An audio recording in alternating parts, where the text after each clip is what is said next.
Hello friends, welcome back to DBZ. IQOO 9 சீரிஸ்ல IQOO 90 அப்படிங்கிற smart phone இப்போ வரப்போகுது அப்படிங்கிறத கன்ஃபார்மா சொல்லிட்டாங்க. அதோட கீ ஸ்பெசிஃபிகேஷன் என்ன இருக்கும், அஃபிஷியலா இருக்கும் அப்படிங்கிறதையும் இங்க ரிவீல் பண்ணிட்டாங்க. முகல் சர்மா அவரோட ட்விட்டர் பேஜ்லேயே அஃபிஷியலா என்னென்ன கீ ஸ்பெசிஃபிகேஷன்ஸ் இருக்கு அப்படிங்கிறத ரிவீல் பண்ணிட்டாரு. இந்த ஸ்பெசிஃபிகேஷன் எடுத்து பார்த்தோம் அப்படின்னா இந்த ஸ்மார்ட் போன்ல பர்ஃபார்மன்ஸ் வைஸ்ல ஸ்னாப்டிராகனோட 8 Gen ஃபர்ஸ்ட் சிப்செட் அந்த ஒரு சிப்செட் தான் இருக்க போகுது அப்படிங்கிறது அஃபிஷியல் கன்ஃபர்மேஷன். இதை பொறுத்த வரைக்கும் பர்ஃபார்மன்ஸ்ல இன்னைக்கு இருக்கக்கூடிய ஸ்னாப்டிராகன்ல ஒரு ஹை எண்ட் ப்ராசஸர், ஃபிளாக்ஷிப் ப்ராசஸர்னு சொல்லலாம். அதனால பர்ஃபார்மன்ஸ் பொறுத்த வரைக்கும் வேற லெவலான எக்ஸ்பீரியன்ஸை கண்டிப்பா ஃபீல் பண்ண வைக்கும். அந்த ஹீட்டிங் இஷ்யூஸ்லாம் முடிஞ்ச அளவுக்கு அவாய்ட் பண்ணி தான் எடுத்துட்டு வருவாங்க அப்படிங்கிறத நம்பலாம். ஆப்டிமைசேஷன்ஸ்க்கு நல்லா இருக்கும். ஐகோ ஸ்மார்ட் போன்ஸ் பொதுவாகவே ஸ்டார்டிங்ல இருந்து இப்போ வரைக்குமே கேமிங் சென்ட்ரிக்கான ஸ்மார்ட் போனா தான் வருது. அதனால இங்க இது எக்ஸ்ட்ரா ஃபீச்சர்ஸ் கேமிங் இன்னும் கொஞ்சம் பூஸ்டப்பா ஏதாவது இருக்கலாம் அப்படிங்கிறது இந்த சிப்செட்டை நல்லாவே யூஸ் பண்ணியிருப்பாங்க அப்படின்னு எனக்கு தோணுச்சு. அதே மாதிரி இங்க இருக்கக்கூடிய டிஸ்பிளே செட்டப்ஸ் அப்படின்னு பார்த்தோம் அப்படின்னா இங்க 6.7 இன்ச் இருக்கக்கூடிய ஒரு 5th ஜென்ரேஷன் அம்லெட் டிஸ்பிளே, அதாங்க அந்த E5 அம்லெட் டிஸ்பிளே இருக்கும் அப்படிங்கிறதையும் சொல்லியிருக்காங்க. E5 அம்லெட் டிஸ்பிளே ரெஸ்பான்ஸ் எல்லாம் வேற லெவலில் இருக்கும். ரீசெண்டாக ஒரு E5 அம்லெட் டிஸ்பிளே நான் யூஸ் பண்ணி பார்த்தேங்க. வேற அந்த டிஸ்பிளேவை யூஸ் பண்றதுக்கு ரொம்ப ஸ்மூத் அண்ட் அந்த கலர்லாம் கேப்சியர் ரொம்ப நல்லா இருந்தது. நான் யூஸ் பண்ணி பார்த்தது நம்ம ஷியோமியோட 12 Pro 5G அந்த ஒரு டிஸ்பிளே தான் யூஸ் பண்ணி பார்த்தேன். கிட்டத்தட்ட அதே சிமிலரான டிஸ்பிளே தான் இங்கேயுமே கொடுத்துருக்காங்க. அதனால டிஸ்பிளே பொறுத்த வரைக்கும் கண்டிப்பா குறை சொல்ற மாதிரி இருக்காது. டிஸ்பிளே செட்டப்ஸ் அந்த பஞ்ச் ஹோல் இருக்கக்கூடிய செட்டப்ல தான் இதுவுமே எடுத்துட்டு வருவாங்க அப்படின்னு சொல்லலாம். இதுல ரெஃப்ரெஷ் ரேட் அப்படின்னு பார்த்தோம்னா 120 Hz வரைக்குமான ரெஃப்ரெஷ் ரேட் ஸ்கிரீன்ல இருக்கும் அப்படிங்கிறதையும் கன்ஃபார்மா சொல்லிட்டாங்க. அதனால ஓவரால் செட்டப்ஸ்ல டிஸ்பிளே வேற லெவல் இருக்க போகுது அப்படிங்கறத நம்ம சொல்லிடலாம். இந்த பிரைட்னஸ் லெவல் என்னங்கிறத அவங்க ரிவீல் பண்ணல. 1300 Hz மினிமமா இருக்கலாம் அப்படிங்கிறது தான் எக்ஸ்பெக்டேஷனா இருக்கு. 1500 Hz வந்து ஹையர் எண்ட் அந்த ப்ரோ மாடல்ல கொடுத்துருந்தாங்க அப்படிங்கும்போது கொஞ்சம் ஏதாவது டவுன்கிரேட் பண்ணணுங்கிறதுக்காக 1300 Hz கொடுக்கறதுக்கு ஒரு பெரிய சான்ஸ் இருக்கு அப்படிங்கிறத நானும் எதிர்பார்க்கிறேன். ஆனா டிஸ்பிளே ஓவரால் செட்டப்ஸ்ல வேற லெவல் டிஸ்பிளே தான் இங்க கொடுத்துருக்காங்க அப்படிங்கிறத கன்ஃபார்மா சொல்ல முடியும். பர்ஃபார்மன்ஸுக்கு குறை இருக்காதுன்னு நினைக்கலாம். இந்த ஸ்மார்ட் போன்ல ஃபாஸ்ட் சார்ஜிங் அப்படிங்கிறத ரிவீல் பண்ணியிருந்தாங்க. 120 Hz வரைக்குமான fast charging, flash charging support இருக்கும் அப்படிங்கிறத சொல்லியிருந்தாங்க. ஆனா பேட்டரி என்ன இருக்குங்கிறத ரிவீல் பண்ணல. மெயினான விஷயத்த சொல்லிட்டாங்க. ஆனா பேட்டரி ரிவீல் பண்ணியிருந்தாங்கன்னா கொஞ்சம் சந்தோஷமா இருந்திருக்கும். ஏற்கனவே வந்து IQOO 9 பொறுத்த வரைக்கும் ஒரு 4300 mAh தான் இருந்தது. இது அதை விட கொஞ்சம் அப்கிரேடா கொடுக்கலாம். அதுக்கு வந்து ஒரு 4400 mAh வரைக்கும் கொடுக்கறதுக்கு ஒரு வாய்ப்பு இருக்கு. இல்லைன்னா அந்த 4300 mAh இங்க கொடுக்கறதுக்கும் வாய்ப்பு இருக்கு.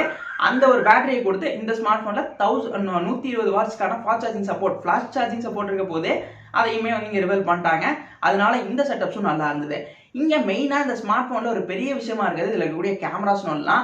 கேமரா செட்டப்ஸை பொறுத்த வரைக்கும் இங்க 50 மெகாபிக்சலுக்கான GN5 அந்த ஒரு கேமரா சென்சார் தான் இங்க இருக்க போகுது அப்படிங்கறத அஃபிஷியல் கன்ஃபர்மேஷன் சொல்லிட்டாங்க. ஹை சென்சிங் ஒரு ஃபிளாக்ஷிப் பெர்ஃபார்மன்ஸ் இருக்கக்கூடிய கேமரா அப்படிங்கறத ரிவீல் பண்ணியிருந்தாங்க. இதுக்கு மெயினா இந்த சிப்செட்ல இந்த போன்ல இருக்கக்கூடிய இன்னொரு விஷயம் V1க்கான அந்த சிப்செட்டை எக்ஸ்ட்ரா வந்து இன்சர்ட் பண்ணிருக்காங்க. இந்த V1 சிப்செட் ஏற்கனவே Vivo X80ல பத்தி இதை பத்தி பேசியிருப்போம். கேமரா சென்ட்ரிக்கா அந்த நைட் போட்டோகிராஃபிஸ்க்குலாம் ரொம்பவே ஹெல்ப் பண்ணக்கூடிய ஒரு விஷயமா தான் அங்க வந்து அந்த V1 சிப் எடுத்து கொடுத்தாங்க. போனோட ஓவரால் பெர்ஃபார்மன்ஸை பூஸ்ட் பண்ணி கொடுக்கறது சிப் யூஸ் பண்ணாலும் இந்த கேமராஸ்க்கு இன்னும் கொஞ்சம் ஓவரா வந்து இது ஒர்க் பண்ணி கொடுக்கும் அப்படிங்கிறது உண்மையான விஷயம் தான். அதனால அந்த ஒரு சிப்செட்டை இங்க இன்சைட் பண்ணிருக்கனால நைட் போட்டோகிராஃபி அப்படிங்கிற ஒரு கான்செப்ட் இந்த ஸ்மார்ட் போன்லயே இருக்கு. இந்த நைட் போட்டோகிராஃபிஸ்ல எடுக்கும்போது ஒரு வேற லெவலான எக்ஸ்பீரியன்ஸை கண்டிப்பா அதை ஃபீல் பண்ண வைக்கணும். இந்த செட்டப்ஸ் அப்படியே பார்க்கறதுக்கு விவோட X80ல இருந்த மாதிரியே தான் இருந்து, அதனால அங்க இருந்து அந்த விஷயங்கள் எல்லாமே இங்கேயும் இருக்குன்னு தான் எதிர்பார்க்கறேன். ஸ்டேபிளைசேஷன்ஸ் ஆகட்டும், இல்ல ஃபீச்சர்ஸ் ஆகட்டும், அந்த எல்லா விஷயங்களும் இந்த ஸ்மார்ட் போன்ல கொடுக்கறதுக்கு வாய்ப்பு இருக்கு. அப்படின்னா வீடியோ அவுட்புட் பொறுத்த வரைக்கும் 4K இருக்கலாம் அப்படிங்கிற 4K அவுட்புட் வந்து இங்கேயே கிடைக்கும் அப்படிங்கிறத கண்டிப்பா சொல்லிட முடியும். ஓவரால் கேமரா செட்டப் தான். நான் செல்ஃபி என்னங்கிறது ரிவீல் பண்ணல. மற்றபடி 3 கேமராஸ் இருக்குங்கிறது தெரியும். பிரைமரி 50 மெகாபிக்சல் GN5 சென்சார்னு சொல்லிட்டாங்க. அடுத்து இருக்கக்கூடிய 2 சென்சார் பத்தி ரிவீல் பண்ணல. இதுவும் விவோட X80ல இருந்த மாதிரி அந்த 13 செட்டப் இருக்கிறதுக்கு ஒரு வாய்ப்பு இருக்கு. டெலிஃபோட்டோகிராஃபி அண்ட் வைட் ஆங்கிள் அப்படிங்கிற மாதிரி ஏற்கனவே 9 சீரிஸ், அதாவது 9 சீரிஸ்ல 9 போன்ல பாத்தீங்க அப்படின்னா 48 12 12ங்கிற செட்டப் கொடுத்துருந்தாங்க. இந்த ஸ்மார்ட் போன்ல 50 13 13ங்கிற செட்டப் கொடுக்கறதுக்கு வாய்ப்பு இருக்கு. ஏன்னா சிமிலரான ஸ்பெசிஃபிகேஷன்ஸ் அப்படியே பார்க்கறதுக்கு X80 பார்க்குற மாதிரி தான் இருந்தது. அதனால அந்த ஒரு செட்டப் இங்கே கொடுக்கறதுக்கு நிறையவே சான்ஸ் இருக்கு. ஓவரால் ஸ்பெசிஃபிகேஷன் இங்கே தான் இருக்க போது. Out of the box Android 12ல இருக்கலாம். அது போக ஃபன் டச் வாய்ஸ் இந்தியாவில் இருக்கும்போதுல வரலாங்கிறது தான். இந்த ஃபோன் எப்போ இந்தியா லான்ச் ஆகும்போது கன்ஃபார்மான டேட் இப்போ வரைக்கும் யாரும் சொல்லலை. அதனால நானும் இந்த கன்ஃபார்ம் டேட் சொல்ல. ஆனால் அக்டோபர்ல வந்து இந்த அக்டோபரோட எண்டில் வந்து இந்த ஃபோன் லான்ச் ஆகிறதுக்கு நிறையவே சான்ஸ் இருக்குங்கிறது தான் போயிட்டு இருக்கு. அதை தவிர்த்து இந்த ஃபோனோட ப்ரைஸை பற்றியும் பெருசாக இங்கே ரிவீல் இல்லை.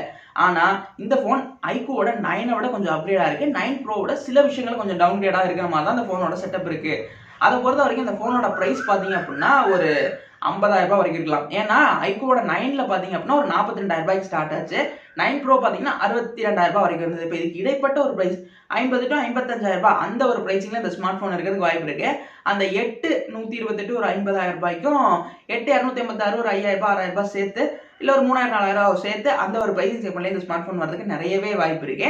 இந்த ஒரு பிரைசிங் செக்மெண்ட்ல தான் இருப்பாங்கிறது என்னோட எக்ஸ்பெக்டேஷன். அது ஓவரால் இந்த ஃபோனோட செட்டப்ஸ்லாம் பார்த்தோம்னா ப்ரீமியமான ஒரு ஃபிளாக்ஷிப் ஸ்மார்ட் ஃபோன் விவோவோட X80 அப்படியே வந்து நமக்கு இங்கே வந்து ஐக்கூவோட 90 எடுத்துகிட்டு வர மாதிரி தான் இருந்தது. ஓவரால் செட்டப்ஸ் இதுதான். இந்த வீடியோ பிடிச்சிருந்தது, யூஸ்ஃபுல்லாக இருந்தது அப்படின்னா மறக்காம வீடியோக்கு ஒரு லைக் கொடுத்துட்டு சேனலையும் சப்ஸ்கிரைப் பண்ணிக்கோங்க. ஃப்ரெண்ட்ஸ் யாராவது பார்க்கணும்னு நினச்சிங்கன்னா மறக்காம வீடியோவை ஷேர் பண்ணுங்க.